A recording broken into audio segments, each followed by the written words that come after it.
sportifs. C'est l'un des fléaux de l'été, les noyades en mer ou en piscine. On en a dénombré 612 le mois dernier, mois de juillet donc, dont 169 mortels. Des noyades et des accidents qui pourraient être évités avec encore plus de prévention et un apprentissage généralisé et précoce de la natation. Et Lionel Gougeot, pour en parler, vous recevez ce matin Aymeric Houng, chargé de projet chez Santé publique France. Bonjour Aymeric Houng. Bonjour. Merci d'être en ligne ce matin sur Europe 1. Donc on rappelait ces chiffres, 612 noyades, dont 169 mortels, selon un bilan de Santé publique France. Alors c'est un chiffre qui est quand même en baisse le mois dernier de 16%. Est-ce qu'on en connaît les raisons de cette légère baisse ?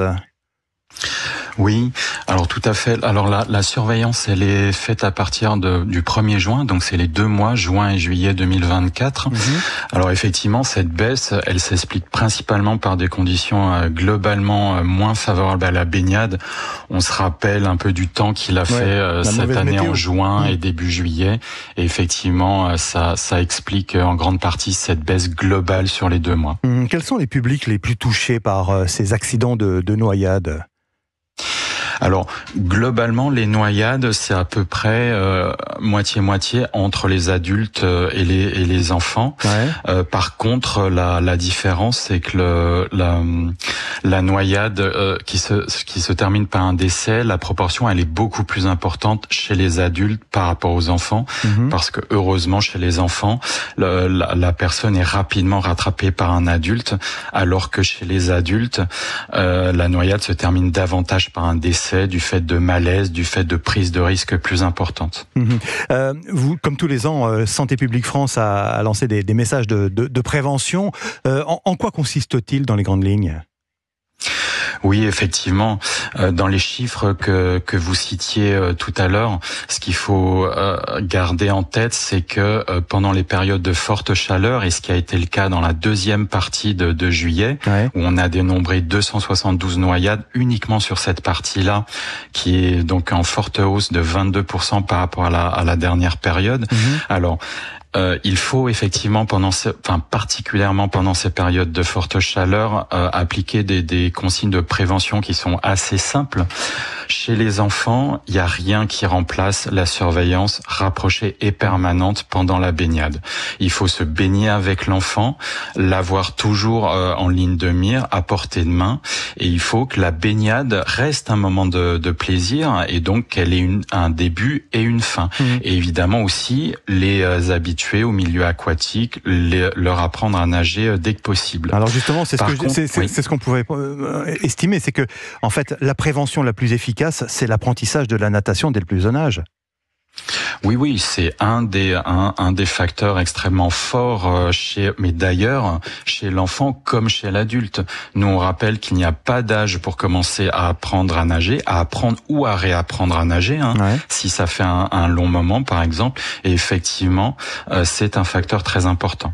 En 2019, la ministre des Sports de l'époque, Roxana Maracineanu, avait lancé un grand plan de natation pour les enfants. Est-ce qu'on en a vu les effets ou est-ce qu'on en est ? Alors, nous, en termes de surveillance sanitaire, on peut pas dire si le plan a un effet, c'est-à-dire factuellement, concrètement, mais par contre, on sait que de toute façon, ça a permis d'aller vers le bon sens, parce que favoriser les enfants au milieu aquatique, leur apprendre à nager, effectivement, ça va permettre plus tard d'éviter un certain nombre de noyades. Effectivement.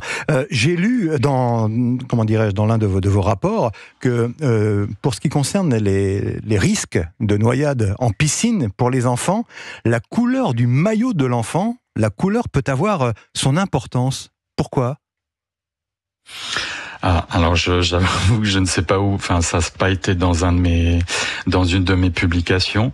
Il est expliqué qu'avec un maillot d'une couleur vive, l'enfant peut être repéré plus facilement dans la piscine en cas de chute dans l'eau, alors qu'à l'inverse, s'il a un maillot plus foncé, l'adulte qui le surveille entre guillemets ou qui le surveille mal peut penser qu'il s'agit d'autre chose que du corps de l'enfant. J'ai trouvé que cette précision, cette petite technique finalement de prévention était intéressante, quoi.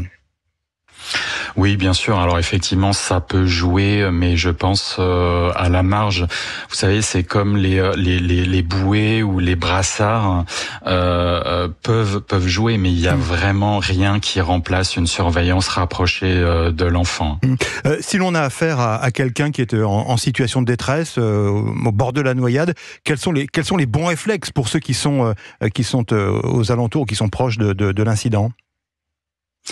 Alors, le bon réflexe, c'est de prévenir les secours. Alors, c'est pour ça qu'on préconise de se baigner dans des endroits aménagés et surveillés pour la baignade, en bord de mer, par exemple. Et effectivement, le bon réflexe, c'est de prévenir les secours dès que possible et suivant les circonstances, la présence de courant, des choses comme ça. Assister la personne si c'est possible. Oui. Toujours donc cette notion de surveillance, de prévention et de vigilance, quoi, quel que soit l'environnement, que l'on soit en bord de mer ou autour d'une piscine. Merci Aymeric Ung. Je rappelle que vous êtes épidémiologiste et donc chargé de mission chez Santé publique France. Merci à vous, bonne journée. Merci beaucoup.